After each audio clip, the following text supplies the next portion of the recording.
Hi friends, అందరికీ నమస్కారం. అంజలి కథలకి స్వాగతం. ఈరోజు చందమామ కథ పేరు ఉప్పు కప్పు రంబు. ఈ కథను రచించిన వారు పాలంకి వెంకట రామచంద్రమూర్తి గారు. బుచ్చిరెడ్డి పాలెంలో భూవరాహరెడ్డి అనే గొప్ప రెడ్డి ఒక ఆయన ఉన్నాడు. వారి ఇంటికి ఎదురింటిలో అచ్చమాంబ అనే 10 ఏళ్ల అమ్మాయి ఉండేది. అచ్చమాంబ 5వ తరగతి చదువుకునే పిల్ల. ఆ పిల్లకి సుమతీ శతకంలోని వేమన శతకంలోని పద్యాలు ఎన్నో వచ్చు. ఆ పిల్ల చదివే పద్యాలన్నీ రెడ్డిగారికి వినపడి, ఆహా, కోకిల కంఠం, ఎంత బాగా చదువుతున్నది అచ్చమ్మ అని మెచ్చుకునేవాడు. ఒకనాడు అచ్చమాంబ వేమన శతకంలోని ఒక పద్యం ఇలా చదివింది. ఉప్పు కప్పు రంబు నొక్క పోలిక నుండు చూడ చూడ రుచుల జాడవేరు పురుషులందు పుణ్య పురుషులు వేరయా విశ్వధాభిరామ వినురవేమ. ఎదురుగుండా అరుగు మీద కూర్చొని దంతధావనం చేస్తున్న రెడ్డిగారు అచ్చమాంబని దగ్గరకు పిలిచి కూర్చోమని, అచ్చమ్మ, భలే బాగా చదివావు పద్యం, దాని అర్థమేమిటో చెబుదు అని అడిగాడు. అందుకు అచ్చమ్మ ఆయన అడగటమే తడువుగా, అర్థానికి ఏముంది మామా, ఉప్పు కర్పూరం కూడా చూడటానికి తెల్లగానే ఉంటాయి. నోట్లో వేసుకుంటే మాత్రము ఉప్పు కసమైపోయి ఊరుకుంటుంది. కర్పూరం అలా కాక గుమగుమలాడుతూ మంచి పసందుగా ఉంటుంది. అలాగే మనుషుల్లో మంచివాళ్ళు చెడ్డవాళ్ళు పైకి ఒకేలాగా కనపడ్డా వాళ్ళ గుణాల్లో తేడాలుంటాయి అని చెప్పేసింది. అరటిపండు ఒలిచి చేతిలో పెట్టినట్లు చక్కగా చెప్పావే అని మెచ్చుకుంటూ రెడ్డిగారు లోపలికి వెళ్ళి చక్కెరకేళి అరటిపళ్ళ బొత్తం ఒకటి తెచ్చి అచ్చమ్మకి బహుమతిగా ఇచ్చి పంపించేశాడు. ఆ పద్యంలోని భావము చాలా గొప్పగా ఉందనిపించింది రెడ్డిగారికి.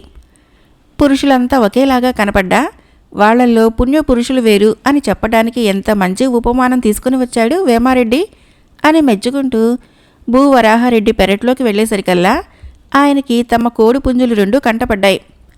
ఆ పుంజులకి కొంత దూరంలోనే పెట్టలు వాటి పిల్లలు తమ తమ ముక్కులతో ఆహారం ఏరుకుంటూ కనబడ్డాయి. ఇంతట్లో రెడ్డిగారి పనిమనిషి వచ్చి 2 పుంజుల ముందు గుప్పడేసి నూకలు జల్లి చక్కాబోయింది. పెట్టలు పిల్లలు బిలబిలమంటూ నూకల కోసం గుమిగూడాయి. కానీ పుంజుల్లో ఒకటి వాటిని దరిరానియక పొడిచి తరిమేసి నూకలన్నిటినీ తనే బొక్కటం ప్రారంభించింది. అవన్నీ 2వ పుంజు దగ్గర పడ్డ నూకల కోసం అక్కడికి చేరాయి. ఆ 2వ పుంజు మొదటిదానికి మళ్ళేగాక వాటిని చేరనిచ్చి వాటికి కావలసినవేవో తినిపోయేదాకా తను వారగా నిలబడింది. ఒక పుంజు స్వార్థంతో తక్కిన కోళ్ళని దగ్గరకు రానియకుండా తరిమేయటము, 2వ పుంజు వాటిని చేరనిచ్చి ఆదరించటము చూసేసరికి రెడ్డిగారికి చాలా ఆశ్చర్యం వేసింది. చూడగా 2 పుంజులు ఒకేలాగా ఉన్నాయి. పైకి సర్వం ఒకే పోలిక, అయితేనే గుణాల్లో మాత్రము అంతా తేడాయే. రెడ్డిగారికి అచ్చమాంబ చదివిన పద్యం జ్ఞాపకం వచ్చి, పుంజులందు పుణ్యపుంజులు వేరయ్యా విశ్వధాభిరామ వినురవేమ అని మార్చి చదవసాగాడు ఆయన. ఆ తర్వాత రెడ్డిగారు తన వ్యాపకం సందడిలో వేమన పద్యము పుంజుల ప్రవర్తన కూడా మర్చిపోయాడు. మర్నాడు ఆయన వియ్యంకుడు అంటే కూతురు మామగారు పని మీద వారింటికి వచ్చాడు. రెడ్డిగారి భార్య శీలమ్మ వంట మనిషితో, వియ్యంకుడు గారు వచ్చారు, కోడి మాంసంతో విందు చేయాలి అని పురమాయిస్తుంటే ఈ మాట రెడ్డిగారి చెవిన పడింది. రెడ్డిగారు వంటవాడిని పిలిచి, ఆ చెడ్డ పుంజు పనిపట్టు అన్నారు. వంటవాడికి ఈ మాటలు అర్థం కాలేదు. పుంజుల్లో మంచి చెడ్డ ఏమిటి అనిపించింది వాడికి. ఏ పుంజు మాట బాబయ్య తాము సెలవిస్తుంది, నా కంటికి 2 ఒకలాగే ఉన్నాయే అన్నాడు. నడు, దాన్ని నేను చూపెడతాను అంటూ రెడ్డిగారు వంటవాణ్ణి వెంటబెట్టుకుని పెరట్లోకి వెళ్లారు. 2 పుంజులు ఒకదానికొకటి దూరంగా నిలబడి కనపడ్డాయి. తీరా వాటిని చూసేసరికి వాటిల్లో చెడ్డ పుంజేదో పుణ్యపుంజేదో రెడ్డిగారే పోల్చుకోలేకపోయారు. ఒక్క నిమిషం ఆలోచించి, ఒక గుప్పెడు నూకలు పట్టుకురావోయ్, వాటి తేడా ఏంటో చెబుతాను అన్నారు రెడ్డిగారు. వంటవాడు నూకలు తెచ్చి పోసిపోయేయటంతో ఒక పుంజు బాణంలా వచ్చి నూకల్ని మింగటం ప్రారంభించింది. 2వ పుంజు కూడా వచ్చి తినబోయింది. కానీ మొదటి పుంజు దాన్ని దూరంగా తరిమేసి మళ్ళీ వచ్చి మింగటం ప్రారంభించింది. ఇదేనోయ్ నేను చెప్పిన పుంజు అన్నారు రెడ్డిగారు. దాని పని పట్టేశాడు వంటవాడు. మనసుకు నచ్చిన పుణ్యపుంజును మక్కువగా చూసుకుంటూ వచ్చారు రెడ్డిగారు. మరొక కథ పేరు అద్భుత విషయం. రచించిన వారు ఎన్ మాలతి గారు. అప్పటికి నాకు 14 ఏళ్ల కంటే ఎక్కువ ఉండవు. మా అన్నయ్య నాకంటే 4 ఏళ్లు పెద్ద. పడవలో తినటానికని మా అమ్మమ్మ కాల్చి ఇచ్చిన మినపరొట్టు మూటతో మేమిద్దరము అమలాపురం రహదారి బోటు ఎక్కి రాజమహేంద్రవరం వెళుతున్నాం. పడవ ముక్కామలు చేరుకున్నాక అక్కడ కొన్ని బస్తాలు, కొందరు మనుషులు పడవలోకి ఎక్కారు. వాళ్ళల్లో పొడుగ్గా సన్నటి ఒక ఆయన ఉన్నాడు.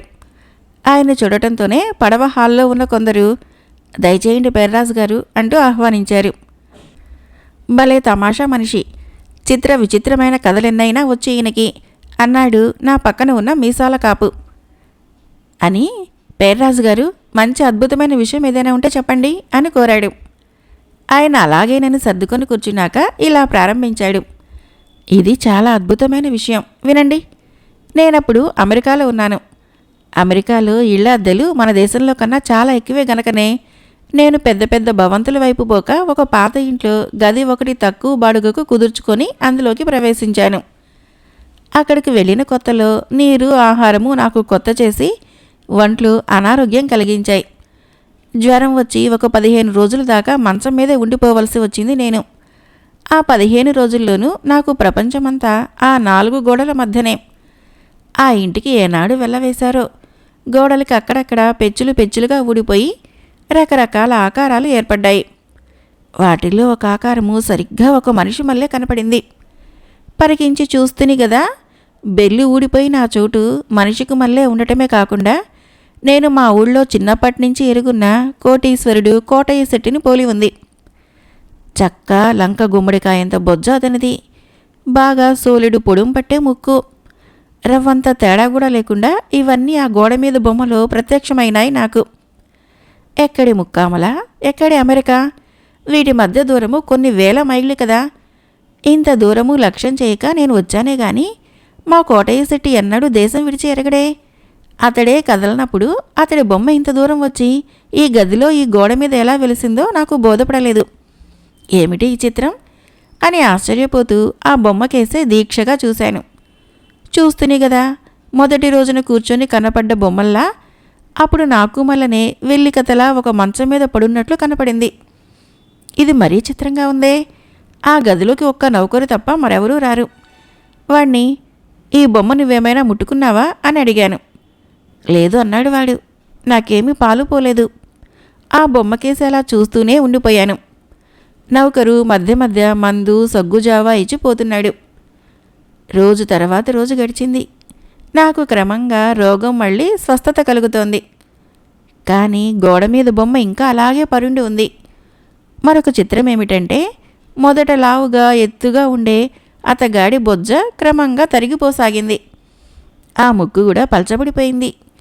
ముక్కు దాకా ఎందుకు, ఆ కాటుక లాంటి శరీరఛాయే మారుతూ వచ్చి అంతకుముందు గోడపైన స్పష్టంగా కనబడ్డ ఆకారము రోజురోజుకి అస్పష్టంగా మారి కోటయ్య బొమ్మేనా ఇది అని అనిపించింది.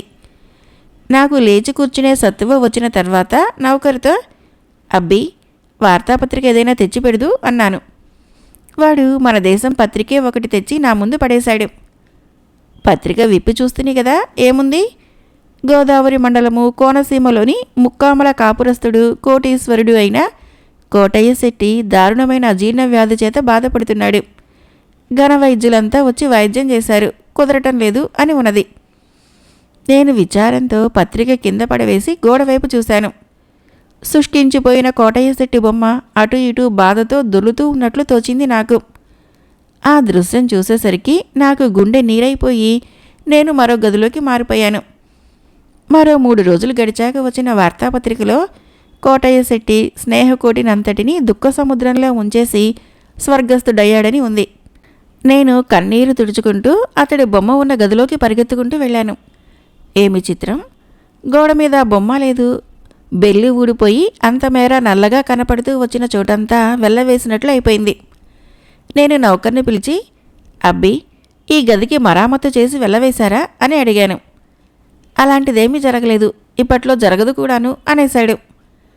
పేర్రాజు గారు ఇలా ముగించి ఊరుకున్నాడు. శ్రోతలంతా ఇంక మెచ్చుకోవడం మొదలుపెట్టారు. చాలా అద్భుతంగా ఉంది. ఇక్కడుండే కోటయ్య శెట్టి ఆకారము వేలాది మైళ్ళ దూరంలో ఉన్న ఆ గోడ మీద ప్రత్యక్షం కావటము చిత్రమైన విషయమే అన్నాడు ఒక ఆయన.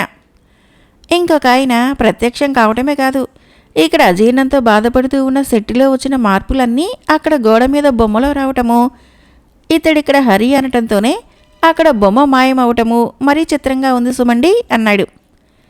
ఇంతలో హాలు కొసన కూర్చున్న ఒక పెద్ద మనిషి, అయితే పేర్రాజు గారు, మీరు అమెరికా ఎప్పుడు వెళ్ళారు? అమెరికా, ఇంగ్లాండ్ ఇలాంటి దేశాలకు వెళ్ళిన వాళ్ళంతా అదమము పిలక మార్చి క్రాఫింగు పంచకట్టు మానేసి సూట్లు వేస్తారు. నేను మిమ్మల్ని మీ చిన్నతనం నుంచి చూస్తూనే ఉన్నాను. మీరు ఎన్నడూ పిలక పంచకట్టు మార్చినట్లు కానీ పై దేశాలకు వెళ్ళినట్లు కానీ లేదే. అదీగాక మన ముక్కాములలో కోటయ్య శెట్టి అనే కోటీశ్వరుడు ఎవడుండేవాడండి? కోటీశ్వరుని మాట అటుంచి ఒక్క లక్షాధికారైనా ఉన్నాడా అని నిలదీసి అడిగాడు. పేర్రాజు గారు నవ్వుతూ, నేను చెప్పిన దాంట్లో ఉన్న అద్భుతం అంటే ఇదే మరి. నేను విదేశాలకు ఎన్నడూ వెళ్ళకపోయినా, మన ముక్కాములలో కోటయ్య లాంటి కోటీశ్వరుడెవరూ లేకపోయినా మీరు కోరిన తక్షణము ఇంత కథ కల్పించగలిగానా? ఇంతకన్నా అద్భుతం ఏముంటుంది చెప్పండి అని జేబులో డబ్బీ పైకి తీసి ఒక్క పొడుం పట్టు ఎక్కించారు. మరొక కథ పేరు కొలువులో దొంగతనం. రచించిన వారు ఎం. లక్ష్మి గారు.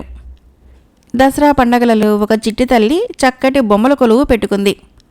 ఆ కొలువులో పుదుచ్చేరి బొమ్మలు, నక్కపల్లి బొమ్మలు, కొండపల్లి బొమ్మలు, చందనపు బొమ్మలు, గాజు బొమ్మలు, సెల్యులాయిడ్ బొమ్మలు, ప్లాస్టిక్ బొమ్మలు, రబ్బరు బొమ్మలు, రకరకాల బొమ్మలన్నీ ఉన్నాయి. దేవుళ్ళ బొమ్మలున్నాయి, గాంధీ నెహ్రూ బొమ్మలున్నాయి, పక్షుల బొమ్మలు ఉన్నాయి, జంతువుల బొమ్మలు కూడా ఉన్నాయి. కొలువులో మెట్టు మీద 10 మెట్లు ఉన్నాయి. రెండో మెట్టు మీద అన్ని జంతువుల బొమ్మలే. చిట్టి తల్లి అమ్మ పండగ 10 రోజులు ఏవో అప్పచ్చులు చేసేది. అష్టమి నాడు మిఠాయి చేసింది. చిట్టి తల్లికి మిఠాయి అంటే మహా ఇష్టం. పేరంటానికి వచ్చిన వాళ్ళకి ఇచ్చినప్పుడల్లా తను కూడా ఒక ఉండ గుటకాయ స్వాహ చేస్తూ ఉండేది. తినగలిగినన్ని తిని ఇంకా తినలేక ఒక ఉండ మిగిలితే దాన్ని రాత్రి బొమ్మల కొలువులో జంతువులున్న మెట్టు మీద దాచుకుంది. తెలియకుండానే ఆమెకు నిద్ర పట్టేసింది. చిట్టి తల్లితో పాటు బొమ్మలు కూడా నిద్రపోయాయి. కానీ 1 గంట సేపటికల్లా అవి లేచేశాయి. లేచేసరికి అంతకుముందు అక్కడ చిట్టి దాచుకున్న మిఠాయి ఉండ ఏమైందో కానీ కనపడలేదు. ఆ ఉండపోయినట్లు కొయ్యగురమే మొదట కనిపెట్టింది. కనిపెట్టి గాజుగాడిదతో, ఎంత పని తమ్ముడు, మన చిట్టి తల్లి దాచుకున్న మిఠాయి ఉండ కనపడట్లేదు సుమా అన్నది. ఎంత మాటన్నావు, గడ్డి గాదం తిని పొట్టపోసుకున్న నేను మిఠాయికి ఆశపడతానా? ఇంతకీ మన చిట్టి తల్లి దాచుకున్న ఉండ తినేస్తానా? నేనే పాపం ఎరగనన్నయ్యా అన్నది గాడిద. ఏం పిల్లి, నువ్వేమంటావు అంది గుర్రం. అందుకు పిల్లి, శివశివ, ఏ పాలో మేగుడో అయితే కక్కుర్తి పడతానే గాని మనల్ని నమ్మి నిద్రపోతున్న చిట్టి తల్లి మిఠాయి కాజేస్తానా అంది. అడగకుండానే రబ్బరు ఏలుకో ముందుకొచ్చి, చిట్టి తల్లికి ద్రోహచింతన తలపెట్టిన దుర్మార్గులెవరో తెలిస్తే పుట్టుక్కున తోక కొరికి 3 ముక్కలు చేసేస్తాను అన్నది. దూదుకుందేలు మట్టి తోడేలును అనుమానించింది. ఆ సంగతి గమనించి తోడేలు, నాకు ఆకలి ఎక్కువ అన్నమాట నిజమే, కానీ ఈ మిఠాయి నేను ముట్టుకోలేదు. ఏమంటే ఈ కాస్త నాకు ఏ మూలకి? విధం చెడ్డ ఫలం దక్కాలన్నట్లు కడుపు నిండని ద్రోహం నేను తలబెడతానా అంది. ఏమండి రాజా, మీరేమైనా అని మృగాలన్నీ పింగాణి సింహం వైపు చూశాయి. ఎంత మూర్ఖులర్రా మీరు! అవసరమైతే ఏనుగు కుంభస్థలాన్ని బద్దలు కొట్టి తింటాను గాని మన చిట్టిదలి దాచుకున్న మిఠాయి దొంగిలించేంత నీచున్నా నేను అని ఒక్క మాటన గర్జించింది సింహం. ఆంజనేయుల వారి వంశంలో పుట్టి నేను దొంగతనం చేస్తానా అన్నది కోతి. ఆ ఆంజనేయుల వారి స్నేహితుడైన జాంబవంతుడు మా కులపెద్ద అయి ఉండగా నేను దొంగిలించేస్తానా అని చెప్పి తప్పుకుంది ఎలుగుబంటి. ఇలా ఎవరికి వారు మేం కాదంటే మేం కాదనేసరికి గుర్రం గాడిదతో, ఏం తమ్ముడు, దొంగ ఎవడో మనలోనే ఉండాలి, వాణ్ణి కనుక్కోవటం ఎలాగో ఆలోచించు అన్నది. ఆలోచించటానికి నా బుద్ధి అంత గొప్పది కాదు, అటువంటి సామర్థ్యము మనలో ఒక్క నక్కబావుకే ఉంది అన్నది గాడిద. నక్క ఇది విని, సామర్థ్యానికేముంది ఇందులో, అంతగా తెలుసుకోవాలనుంటే దొంగనిట్లానే పట్టేస్తాను అన్నది. చెప్పు అన్నాయి జంతువులన్నీ. మీరంతా ఒక్క మాట అటువైపుకి తిరిగి కళ్ళు మూసుకోండి అంది నక్క. అవి అటు తిరిగి కళ్ళు మూసుకున్నాయి. అవి కళ్ళు మూసుకొని తెరిచేలోగా నక్క కొలువులో ఉన్న గంధపు గిన్నెలో తన కుచ్చుతోక ముంచి తీసి గచ్చిప్గా ఏమీ ఎరగనట్లు నిలబడింది. నిలబడి తక్కిన జంతువులతో, ఇంకా మీరు ఇటు తిరగవచ్చు, ఒక్కొక్కళ్ళే వచ్చి నా తోక పట్టుకొని లాగండి, దొంగ ఎవడో చెబుతాను అంది. శబ్బాష్, బాగుంది పద్ధతి అనుకున్నాయి జంతువులు. గుర్రము, గాడిద, సింహము, ఏనుగు, కోతి, కొండముచ్చు ఈ మొదలైన జంతువులన్నీ ఒక్కొక్కటే వచ్చి నక్కతోక లాగి వెళ్ళాయి. అందరూ లాగటం అయిపోయిందా అని నక్క అడిగింది. అయింది అంటూ జంతువులన్నీ ఎవరో తెలిసిందా అని అడిగాయి. తొందరపడకండి, ఒక్కొక్కరే ఈ మాటు నా ముందు నుంచి నడిచి చేతిలో ఒక్క మాట చూపిపండి అన్నది నక్క. సరే అని ఒక్కొక్క జంతువే వెళ్ళి నక్కకి తమ చేతులు చూపించాయి. అప్పుడే అవి తమ చేతులను తామే ఒక మారు చూసుకున్నాయి. ఇదేమిటి, మా చేతులు ఇలాగ పచ్చగా ఉన్నాయి, సువాసన కూడా వేస్తుందే అని ఆశ్చర్యపోయాయి. నక్క వాటి చేతులు చూసి గంధం ఉన్న జంతువునల్లా నువ్వు దొంగవు కాదు అని చెప్పి పంపించేసింది. అన్ని జంతువులు అలా దాటి వెళ్ళగా ఆఖరికి ఎలుక ఒక్కటి మిగిలింది. ఎలుక కూడా చేతులు చూపించి దాటుకొని పోబోతూ ఉంటే నక్క ఆగు, నువ్వే దొంగవి అని కళ్ళు ఎర్ర చేసి అరిచింది. ఎలుక పారిపోబోయింది, కానీ పిల్లి దాన్ని పట్టేసి కూర్చోబెట్టి కదిలావంటే జాగ్రత్త, ఏమనుకున్నావో అంది. గుర్రం ముందుకొచ్చి నువ్వేనా చిట్టితల్లి మిఠాయి మింగేసింది అని కోపంగా సకిలించేసరికి నేనే అని ఎలుక మెల్లగా కీచుకీచుమంది. కోతి కిచకిచలాడుతూ ముందుకు వచ్చి ఎంత నంగనాచివే, దొంగ ఎవరో తెలిస్తే దాని తోక పుట్టుక్కున కొరుకుతానన్నావే అంటూ ఎలుక నోట్లో దాని తోకనే కుక్కబోయింది బలవంతంగా. సింహం అడ్డు వచ్చి తప్పుకో, శిక్ష విధించవలసింది నేను అని కోతిని ఆజ్ఞాపించింది. నక్క కేసు తిరిగి మంత్రి పుంగవ, ఈ మూషికాదముడు చోరుడు అని నీకెలా తెలిసింది అని అడిగింది. నక్క నవ్వుతూ ప్రభు, నా తోక లాగినప్పుడు దొంగ ఎవరో తెలిసిపోతుందని అన్నాను కనుక ఈ ఎలుక భయం కొద్దీ నా తోక తాకటమే మానేసింది. అందుచేతనే మీ అందరికీ అంటుకున్న గంధము దీని చేతులకు అంటుకోలేదు, గంధం లేకపోవడంతోనే పట్టేశాను అన్నది. నక్క తెలివికి సింహం ఎంతగానో మెచ్చుకున్నది. ఆ తర్వాత పిల్లితో, పిల్లి, మన చిట్టి తల్లికి ద్రోహం తలపెట్టిన ఈ కీచుగాడికి కొలువులో ఉండే అర్హత లేదు, వాడిని పైమెట్టుకు తీసుకుని పోయి అక్కడి నుంచి కొలువు వెనకాల అగాధంలోకి తోసెయ్యి అన్నది. వెంటనే పిల్లి ఆ పని చేసింది. ఎలుక కలుగులోకి దూరిపోయింది. మరొక కథ పేరు ఉత్తమపుత్రుడు. కథను రచించిన వారు గురుదానప్ప గారు. చైనా దేశంలో ఒక పురాతన పట్టణం ఉండేది. ఆ పట్టణంలో హ్యూయెన్ అనే ఒక ధనికుడు ఉండేవాడు. వాడు చాలా దుర్మార్గుడు. ఎవరి పైనైనా వాడి కోపం వచ్చిందంటే వాళ్ళ పని పట్టించాడన్న మాటే. డబ్బున్నవాడు కాబట్టి రౌడీలను ఉసుగొల్పి తన కోపానికి గురి అయిన వాళ్ళందరినీ హత్య చేయించడమో మరొక విధంగా హింసించడమో చేస్తూ ఉండేవాడు. ఆ ఊళ్ళోనే వాంగ్ అనే పేదవాడొకడు ఉండేవాడు. పేదవాడే అయినా వాంగు ధైర్యవంతుడు. హ్యూయెన్ చేస్తున్న అక్రమాలను అతడు సహించలేక ఒకనాడు పని కట్టుకుని ఆ నగరాన్ని ఏలే రాజు వద్దకు పోయి హ్యూయెన్ని మందలించమని ప్రార్థించాడు. రాజు వాంగు మాట లక్ష్య పెట్టలేదు. ఆ ధనికుడంటే గిట్టగా చెబుతున్నాడు అని ఆపోహపడ్డాడే కానీ నిజమేమిటో తెలుసుకోవటానికి రాజు ప్రయత్నించలేదు. పైగా ఇలాంటి చాడీలు చెప్పకు పో అని వాంగు మీదే కోపడ్డాడు. పేదవాని మాట పెదవికి చేటు అన్నట్టయింది వాంగు పని. విచారిస్తూ అతను తన ఇంటికి తిరిగి వస్తూ ఉండగా అతనికి అమ్మాయి బాబోయ్ అనే ఏడుపు వినిపించింది. ఏంటి చెప్పమా అని వాంగ్ అక్కడికి పోయి చూసేసరికి హ్యూయెన్ ఒక ముసలిదాన్ని కొరడా పుచ్చుకొని తోలు ఊడొచ్చేటట్లుగా బాదుతున్నాడు.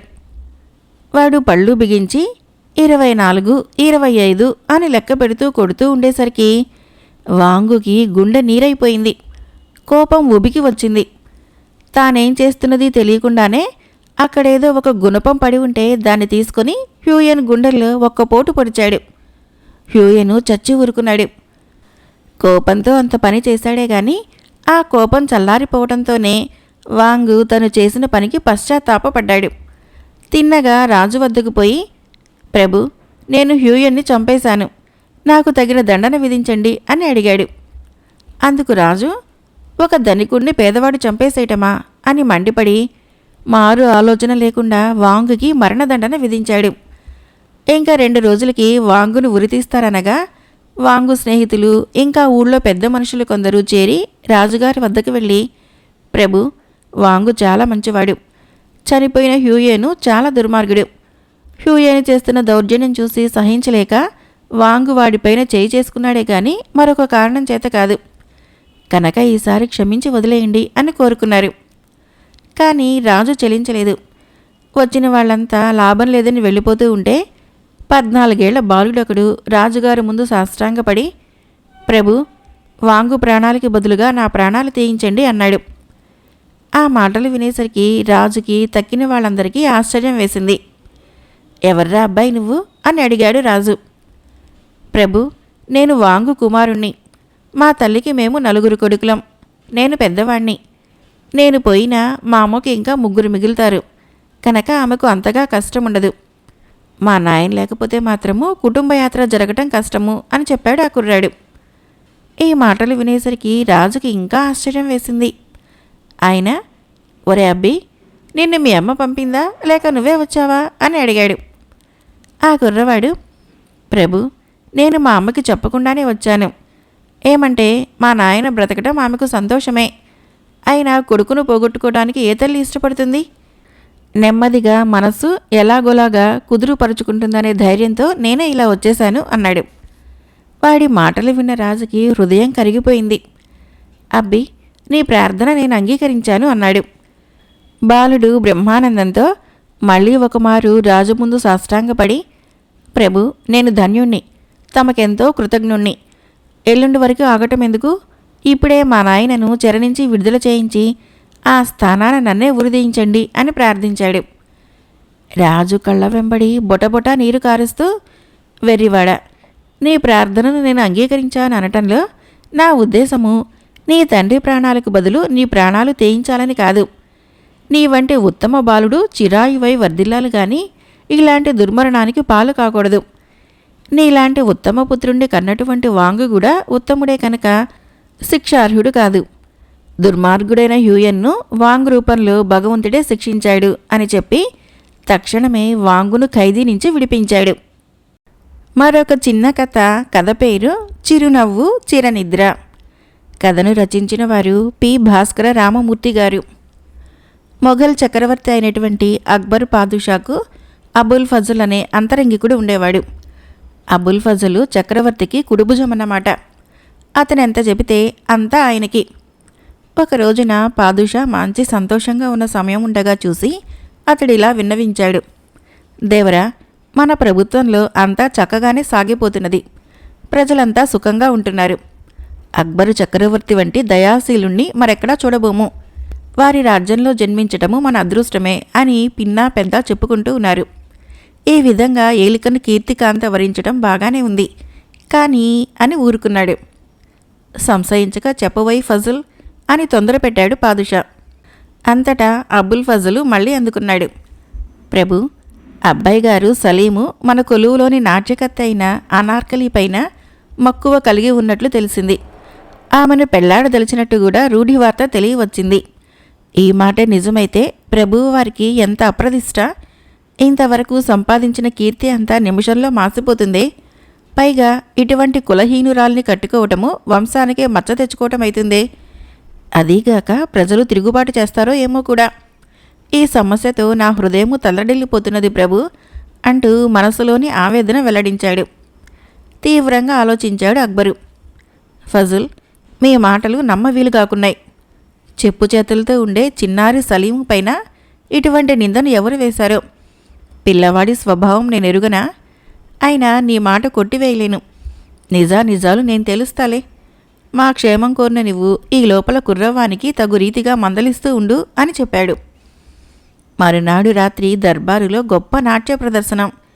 ఆ ప్రదర్శనానికి అక్బర్ చక్రవర్తి స్వయంగా ఏర్పాట్లు చేశాడు. తన సింహాసనానికి ఎదుట కుమారుని స్థానం, కుమారుని సింహాసనానికి పైన ఒక నిలువుటద్దము అమర్పించాడు. నాట్యకర్త చేసే చేష్టలన్నీ చక్రవర్తికి ఆ అద్దంలో స్పష్టంగా కనపడతాయి. ఈ పరమరహస్యము ఆయనకొక్కడికే తెలుసు. ప్రదర్శనము ప్రారంభమైంది. అనార్కలి వచ్చి సభకు నమస్కరించింది. నమస్కరించేటప్పుడే ఆమె ఈ చిత్రమైన ఏర్పాట్లన్నీ గ్రహించివేసింది.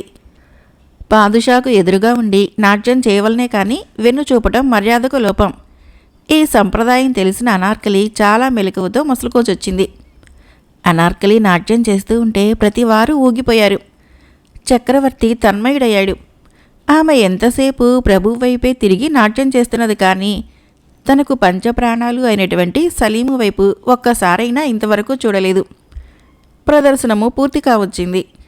చిట్ట చివర గిరగిరా తిరిగే నాట్య భంగిమను అద్భుతంగా చూపిస్తున్నది. అలా తిరిగేటప్పుడు ఆమె సలీంకు మతాబీ వెలుగు లాంటి ఒక చిరునవ్వు విసిరింది. ఆ చిరునవ్వును ఒక్క సలీమే అందుకోగలిగాడు. దీనిని అక్బరు మాత్రమే కనిపెట్టగలిగాడు. మరి బ్రహ్మకైనా ఈ సంజ్ఞ తెలియదు. ఫజుల్ చెప్పిన వార్త అక్షరాల నిజమైంది. ఇక ఇప్పుడు గత్యంతరం ఏమిటా అని ఆలోచించాడు చక్రవర్తి.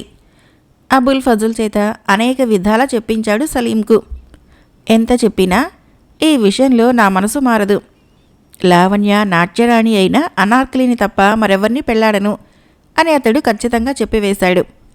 ఇక బలవంత పెడితే గోడు చెడుతుందని జంకుతో అబుల్ ఫజుల్ ఊరుకున్నాడు. అక్బర్ చక్రవర్తికి ఈ విషయంలో పట్టుదల హెచ్చి ఈసారి ఫజుల్ని అనార్కలి వద్దకు రాయబారిగా పంపించాడు. అతడు వెళ్ళి, అమ్మా, సలీంని నువ్వు పెళ్లాడటం వలన రాజ్యమంతా తలక్రిందులైపోతుంది. మనసు మార్చుకో, ఇష్టం వచ్చిన మరెవరినైనా వరించు. నీవు సలీంని పెళ్లాడితే ఎటువంటి ఐశ్వర్యం పొందగలనని ఆశిస్తున్నావో అదంతా నేను నీకు సమకూరుస్తాను అని ఆమెకు ఎంతగానో నచ్చజెప్పాడు. అందుకు అనార్కలి, ఓయి మంత్రి, సలీము ఐశ్వర్యానికి ఆశించి నేను అతన్ని కోరలేదు. ఏనాడో అతడు నా హృదయంలో చోటు చేసుకుని ఉన్నాడు. ఏనాడో నేను అతనికి అంకితమైపోయాను. కనుక అతని కోసము ఎటువంటి త్యాగమైనా చేస్తాను.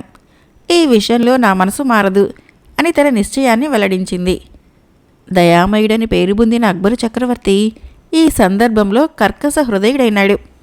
కొడుకును కామును ఎడముగా ఉంచితే పరిస్థితులు చక్కబడతాయనే ఉద్దేశంతో అనార్కలిని తనతో లాహోరుకు తీసుకుని పోయి అక్కడ ఆమెకు సాయశక్తిలా బోధించాడు. ఆమె మనసు మారలేదు. అనార్కలి నిలబడి ఉన్నది. పాదుషా ఆజ్ఞ అందుకొని గబగబా పనివాళ్లు వచ్చారు. ఆమె చుట్టూ ఇటుకలతో గోడ కట్టి ఆమెను పాదాల వద్ద నుంచి పూడ్చుకుంటూ వస్తున్నారు. గోపురం మోకాళ్ళ వరకు వచ్చింది. ఏమి, మనసు మార్చుకుంటివా అని అడిగాడు చక్రవర్తి.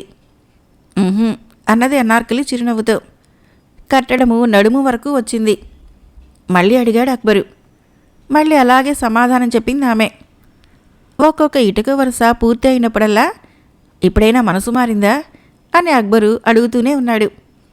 అప్పటికీ ఆమె సంతోషంతోనే, లేదు, నా మనసు మారదు అని జవాబు చెప్పింది. గొంతు వరకు వచ్చేసింది కట్టడం. మళ్ళీ ఒకసారి, ఏమి, ఇప్పుడైనా మనసు మార్చుకుంటున్నావా లేదా అని అడిగాడు అక్బరు. మళ్ళీ అలానే బదులు చెప్పింది ఆమె. కట్టడము నోటి వరకు వచ్చాక ఆఖరుసారి అడిగేశాడు అక్బరు. అందుకు అనార్కలి, ఎన్ని జన్మలకైనా సలీమే నానాథుడు అన్నది సంతోషవదనంతో. భటులకు సంజ్ఞ చేసి అక్బర్ వెళ్ళిపోయాడు. తక్షణమే మరి 2 వరుసలు పేర్చి పనివాళ్లు గోపురం మూసివేశారు. అంతా అయిన తర్వాత అనార్కలి జీవసమాధి కాబడిన వృత్తాంతము సలీంకు తెలియవచ్చింది. తీరని పరితాపంతో నిండిపోయింది సలీము హృదయం. ఇకనిప్పుడు చేయగలిందేమున్నది? ఆ మట్టునే అబుల్ ఫజల్ను చంపించి వేశాడు. తిరుగుబాటు చేశాడు. గద్దె ఎక్కాడు. తన ప్రేమ నిదానమైన అనార్కలి పేరుతో ఒక అందమైన ఆరామం నిర్మించి అందులో అపురూపమైన భవనం కట్టించాడు. కథ అయిపోయింది. ఫ్రెండ్స్, నా కథలు నచ్చినట్లయితే మన ఛానల్ని తప్పకుండా సబ్స్క్రైబ్ చేయండి, లైక్ చేయండి, షేర్ చేయండి, కామెంట్ చేయండి. Thank you.